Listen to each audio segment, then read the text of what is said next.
Vaskršnje slovo svetog Jovana Zlatoustog, arhijepiskopa Konstantinopoljskog.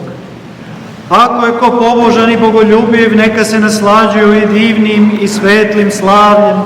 Ako je ko blagorazuman sluga, neka radujući se uđe u radost Gospoda svoga. Ako se ko namučio, posteći se, neka sada primi platu.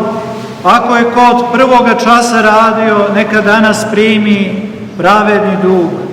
Ako je ko došao posle trećega časa, neka praznuje sa zahvalnošću. Ako je ko stigao posle šestoga časa, neka nimalo ne sumlja, jer ničim neće biti oštećen. Ako je ko propustio i 9. čas, neka pristupi ne kolebajući se nimalo. Ako je ko stigao tek u 11. čas, neka se ne plaši zakašnjenja, jer ovaj divni Gospodar prima posljednjeg kao prvoga, odmora onoga koji je došao u 11. čas kao onoga koji je radio od prvoga časa. I posljednjeg miluje i prvoga dvori, i onome daje i ovome daruje, i dela prima i nameru celiva, i delanje ceni i prinos hvali. Stoga, dakle, uđite svi u radost Gospoda svoga, i prvi i drugi platu primite, bogati i ubogi jedni s drugima likujte, uzdržljivci i lenjivci dan poštujte, vi koji ste postili, vi koji niste postili, veselite se danas. Trpeza je prepuna, naslađujte se bogato svi. Tele je ugojeno, neka niko ne izađe gladan, svi uživajte u bogatstvu dobrote. Neka niko ne oplakuje siromaštinu, jer se javi opšte carstvo. Neka niko ne tuguje zbog grehova, jer oproštaj zasija iz groba.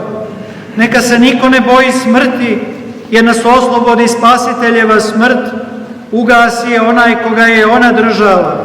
Zapleni ad koji siđe u ad, onaj koji siđe u ad, ugorča se ad, okusivši telo njegovo. I predviđajući to Isaija zaklikta, ad se ugorča, susrejuši te dole, ugorča se, jer opusti, ugorča se, jer bi ismejan, ugorča se, jer se umrtvi, ugorča se, jer bi srušen, ugorča se, jer bi okovan, primi telo Hristovo, a naiđe na Boga.